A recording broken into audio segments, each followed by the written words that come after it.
Good morning students.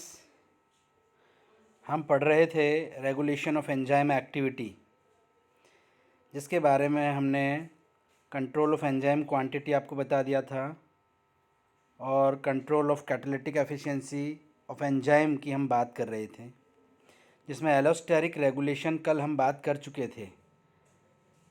और आज इसके आगे फीडबैक इन्हिबिशन, जो सेकंड पॉइंट है हमारा, फीडबैक इन्हिबिशन की हम बात करते हैं। किस तरह से एंजाइम का फीडबैक इन्हिबिशन होता है।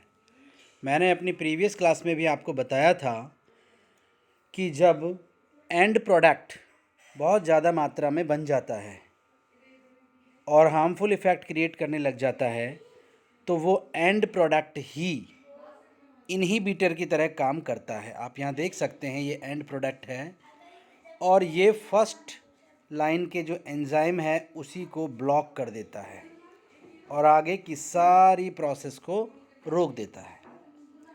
तो जब एंड प्रोडक्ट ही उसके बनने के लिए रिस्पॉन्सिबल फर्स्ट एंजाइम को ब्लॉक करता है, तो हम उसे बोलते हैं फीडबैक इन्हिबिशन। ठीक है, तो क्या है feedback inhibition? In biosynthetic pathway an end product, आपको यहाँ ध्यान देना है, एंड प्रोडक्ट में directly inhibit an enzyme early in the pathway. अब आप मुझे एक बात बताइए, इस इक्वेशन में आप देख रहे हैं ए से बी बनता है, बी से सी, सी से डी और ये ई बन गया। ई तो फाइनल प्रोडक्ट है और ये सारे इंटरमीडिएट प्रोडक्ट है। इंटरमीडिएट सबस्ट्रेट आप मान सकते हो या प्रोडक्ट, इन्हें आप मान सकते हो। अगर ये एंड प्रोडक्ट E4 को इनहिबिट करेगा तो फालतू में ही डी बनता रहेगा इतना सारा, और उस डी का कोई रोल भी नहीं होगा। और अगर ये E3 को ब्लॉक करेगा तो ये सी फालतू में बनता रहेगा। अगर E2 को करेगा तो ये बी बनता रहेगा। तो इसीलिए एंड प्रोडक्ट क्या करता है कि फर्स्ट एंजाइम को ही ब्लॉक कर देता है, जिससे ना तो ए से बी बनता है और फिर बी नहीं बनेगा तो ना सी बनेगा, ना डी बनेगा, ना ई बनेगा। Is it clear? तो such enzyme catalyse the early functionally irreversible step. Is it clear? यानी कि ये एंजाइम क्या करते हैं, जो इरिवर्सिबल स्टेप को फॉलो करेंगे specific to a particular biosynthetic pathway. Feedback inhibition में occur by simple feedback loop. ये एक सिंपल फीडबैक लूप आपको दिखाई दे रहा है, as in the following diagram, where A is the substrate, E is the end product, B, C, D are intermediate metabolites। आप देख रहे हैं इंटरमीडिएट मेटाबोलाइट्स हैं। E1, E2, E3, E4 are enzyme in biosynthetic pathway. तो ये and product जब E1 को ही block कर देगा तो आगे ये कुछ भी नहीं होगा। फीडबैक इन्हिबिशन के occur by multiple feedback inhibition loop. भाई कई बार क्या होता है कि ये एंड प्रोडक्ट है, वो बना, इसने तो अपना ये लूप बनाया और E1 को ही ब्लॉक कर दिया। लेकिन कभी कभी क्या होता है कि जो इंटरमीडिएट प्रोडक्ट है, जैसे C है, इससे H बन रहा है और C से E भी बन रहा है। तो ये ज़रूरी नहीं है कि ये E ही इसको ब्लॉक करेगा। अगर इससे H बन रहा है तो H भी इसको ही ब्लॉक करेगा, फर्स्ट एंजाइम को ही। Feedback inhibition can occur by multiple feedback inhibition loop as occur in feedback biosynthetic pathway. आप देख रहे हैं multiple feedback inhibition loop, H के थ्रू भी फीडबैक हो रहा है और ई के थ्रू भी हो रहा है। Feedback regulation is different from feedback inhibition.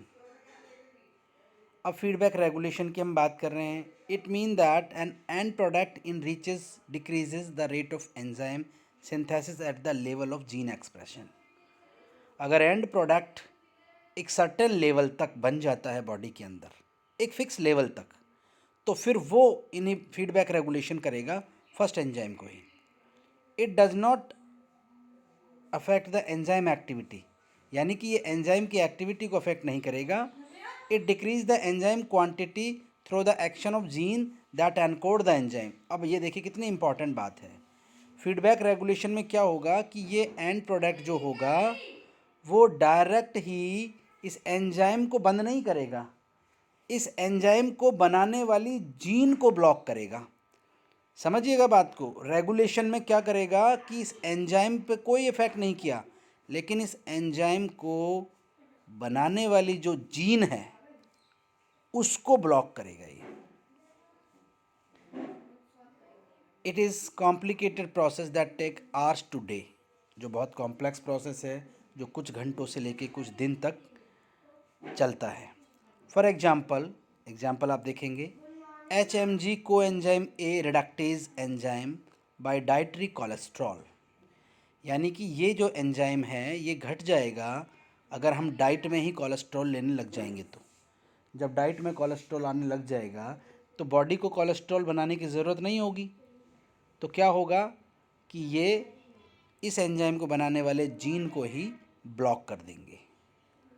अब फीडबैक इनहिबिशन क्या था? It mean that an end product directly inhibit the enzyme early in biosynthetic pathway.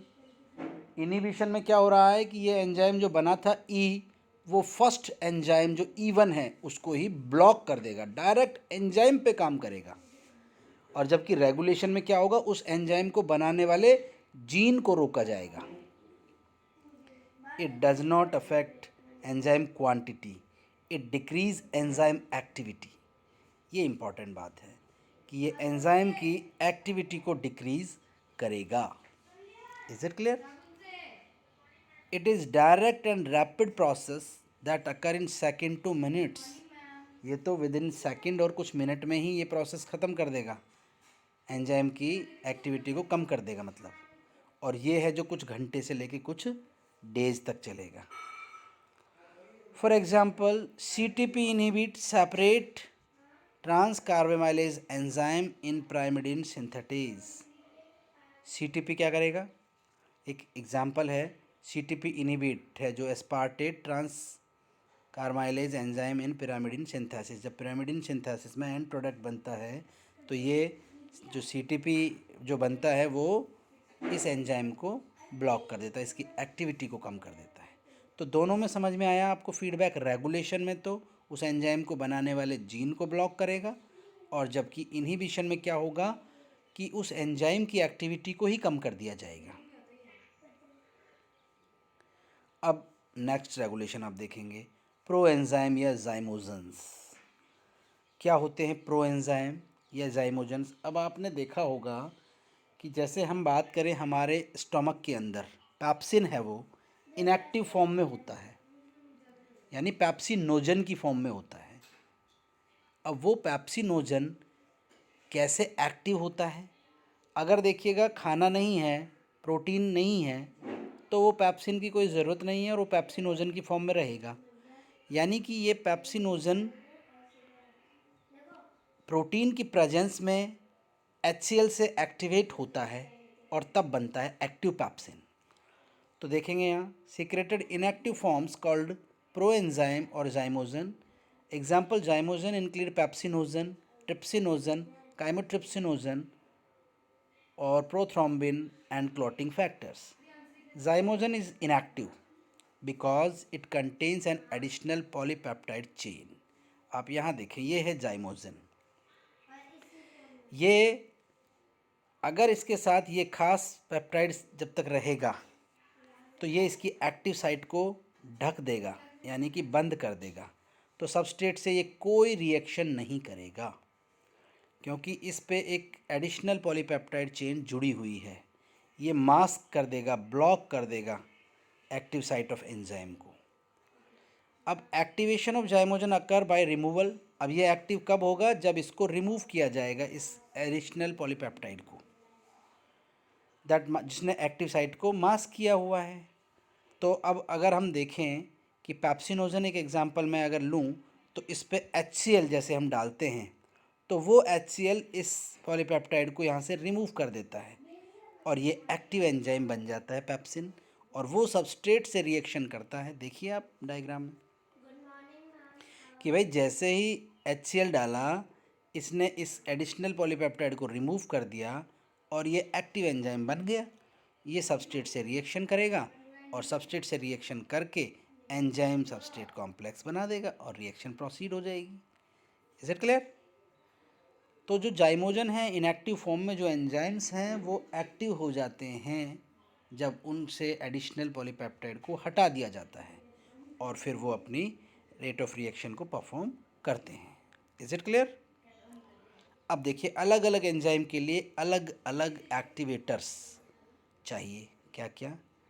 जैसे मैंने अभी बताया एक्टिवेशन बाई HCl, पेप्सिनोजन है, उसमें जैसे ही HCl आप डालेंगे तो इस एडिशनल पॉलीपेप्टाइड को ये हटा देगा और पेप्सिनोजन को एक्टिव पेप्सिन में कन्वर्ट कर देगा। अब एक्टिवेशन बाय अनदर एंजाइम जैसे ट्रिप्सिनोजन है, ट्रिप्सिनोजन जो प्रोटीन को ही डाइजेस्ट करेगा, स्टमक से रिलीज़ होने ना होकर के पैनक्रियाज से रिलीज़ होगा और ये एंट्रोकाइनेज एक एंजाइम होगा और ये इस एंट्रोकाइनेज है जो इससे वही पॉलीपेप्टाइड चेन को हटा करके इसको ट्रिप्सिन में कन्वर्ट कर देगा। ऐसे ही प्रोथ्रोम्बिन को थ्रोम्बिन काइनेज और कैल्शियम आयन मिल करके थ्रोम्बिन में बदल देंगे। तो ये सब एक्टिव फॉर्म है, यानी ये सब इनएक्टिव थे जब इन पे एक पॉलीपेप्टाइड जुड़ा हुआ था इनके एक्टिव साइट पे, तो इन्होंने उस एक्टिव साइट से उस पॉलीपेप्टाइड को हटा दिया और इनको एक्टिव बना दिया। Auto activation, enzyme activate itself. Pepsinogen से पेप्सिन खुद भी फिर पेप्सिनोजन को एक्टिवेट करता रहता है पेप्सिन में, उसको हम बोलते हैं ऑटो एक्टिवेशन, अपने आप ही अपने आप को एक्टिवेट करना। अब बायोलॉजिकल इम्पॉर्टेंस, अब आप कहेंगे कि सर ये इनएक्टिव फॉर्म में क्यों थे? देखिए अगर ये इनिशियल स्टेज में ही एक्टिव फॉर्म में रहेंगे तो ये अपनी बॉडी की, जो आप जानते हैं कि हमारी बॉडी के जो ऑर्गेनल्स हैं उनकी सारी मेम्ब्रेन्स वगैरह प्रोटीन की बनी होती है, तो ये उसी को डाइजेस्ट करने लग जाते हैं।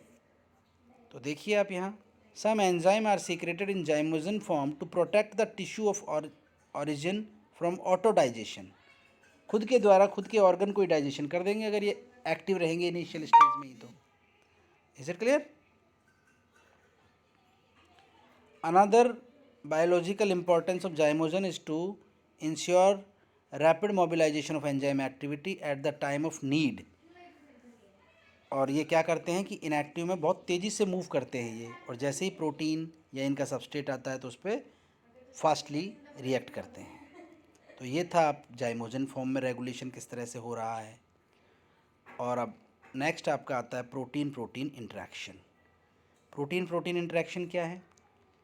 In enzyme that are formed from many protein subunit, the enzyme may be present in inactive form through interaction between its protein subunit। यानी कि कुछ प्रोटीन सब यूनिट आपस में मिलकर के एंजाइम बनाती हैं, तो उसमें से कुछ यूनिट्स हैं जो खुद को ही इनएक्टिव बना के रखती हैं।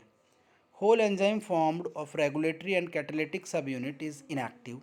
अब पूरी की पूरी, जैसे ये देखिए आप, यहाँ 4 यूनिट है प्रोटीन की, 2 RR की यूनिट है और 2 CC है, तो ये पूरी यूनिट में साथ में है तो ये इनएक्टिव है।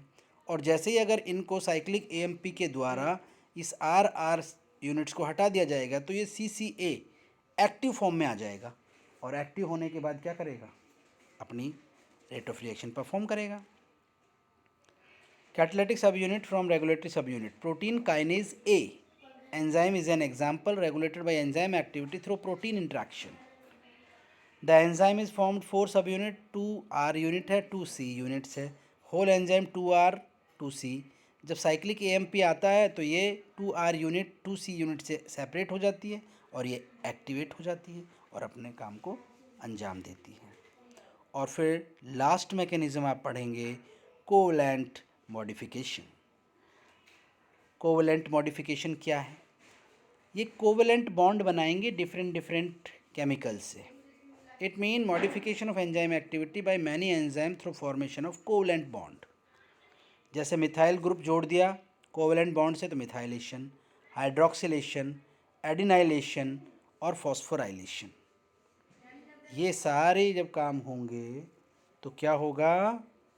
कोवैलेंट बॉन्ड फॉर्मेशन हो जाएंगे। अब फॉस्फोराइलेशन एक एग्जांपल मैं दे रहा हूँ। फॉस्फेट का जोड़ना है आपको, तो देखिएगा, phosphorylation is the most covalent modification used to regulate enzyme activity। phosphorylation of enzyme occurs by addition of phosphate group। मैंने आपको बताया ना किसी भी सबस्ट्रेट के साथ हमें क्या जोड़ना होगा?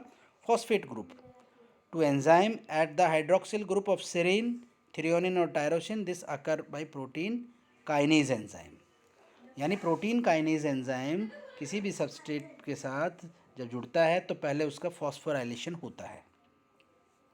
ऐसे डीफॉस्फोराइलेशन है, जब फॉस्फेट जोड़ दिया तो उस फॉस्फेट को हटाना क्या कहलाएगा, dephosphorylation. Occur by removal of phosphate group by hydroxyl group of serine threonine tyrosine.